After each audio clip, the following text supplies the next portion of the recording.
in how they look and how they speak and how they communicate the greatness of who they are, that is how I figured it out. Okay, great. That's good.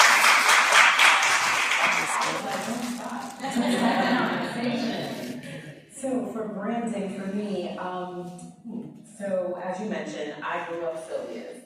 And growing up in the hospitality industry, everyone thinks about all of the famous people that get to come in the doors and you get to meet presidents and celebrities, some of which Harriet has mentioned. But what people don't understand is that we are a business of service. So I grew up being of service to people, cleaning their tables, giving them that smile, and then being a hostess, the first one to greet them, hey, how are you? Welcome to Sylvia's. And what I realized is that as my grandmother's brand grew, and as my position started out young, at the door, the first person that people saw, I had a real power over shifting their mood.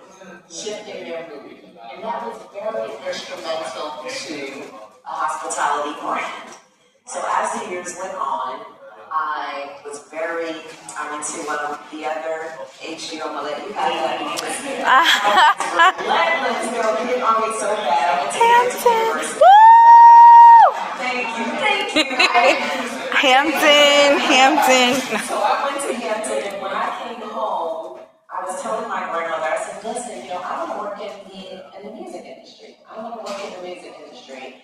And there was someone who would come and service our jukebox, okay? Just to let you guys know when this was, now I'm dating myself. So I got a job at RCA Records working in promotion. And the woman that I was working for, she was a dynamo at excelling and celebrating herself and branding herself. There wasn't a lot of women that were in her position, and she was really, really young. I mean, she came to work every day with like 5-inch stilettos on, but she was what they would call a pit bull in a skirt. But her brand was really strong, and she allowed me to just take ownership and hold space because I was still working while I was working at RCA Records Monday through Friday, Saturday, and Sunday. I was still at Sylvia's at the counter. I mean, when you first came in the door. So I understood the power of your brand and what you want that brand to represent. For me, I come from a very large family from the South, and we're all about community and community building. My great-grandmother built our actual community in Hemingway, South Carolina, where other well-known chefs are from, like my cousin Melba and Scott's Barbecue. They're from this small town, all about building community and building brand and building legacy. So as I continue to pour into my grandmother's business and really taking ownership of, wow, we have something really special here, because she was focused. She was focused on, listen, I have a line out the door and I have to feed these people. She was not thinking about the brand of Sylvia's.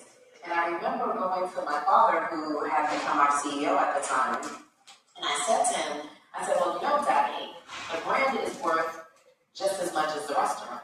And he was like, oh, no, that is not true. I said, yes.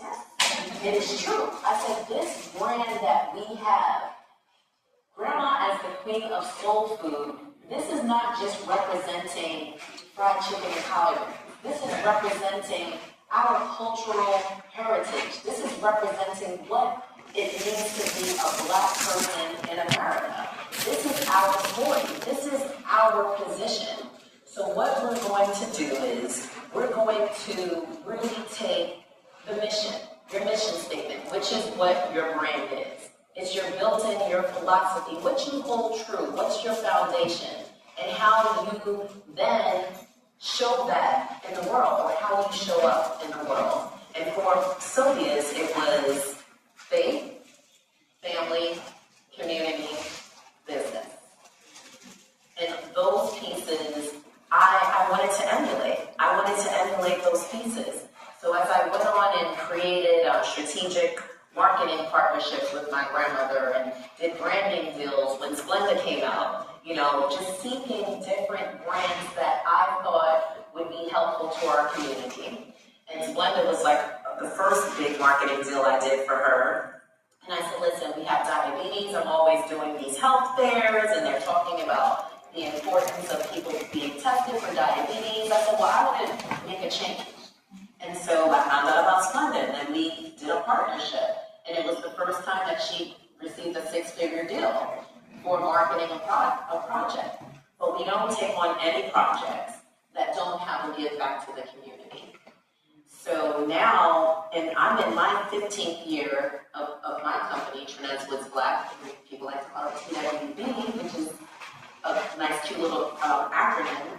And I've been known as the Queen of Hospitality, not because of my royal lineage being connected to the Queen of Soul Food, but because hospitality truly means to be of service, to make people feel good.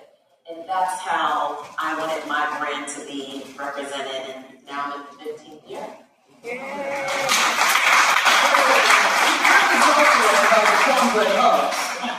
Cornbread hugs. Sign-offs. Sign-offs are really, really important. Communication is important. Whenever you have opportunity to brand yourself, with every second of the day, every interaction that you have is a moment for you to brand. My auto signature is long, and it always has been. I put my latest media, but I wanted something that really spoke to me. And I said, okay, for the restaurant, we say soulfully yours, or have a soulfully good day. And I said, what do I want mine to be? I love cornbread. I love cornbread, and cornbread is one of those things, especially at Sylvia's, because our cornbread is on the sweet side. So it's like having dessert. Yes, it's cake. Cornbread cake. Cornbread hugs.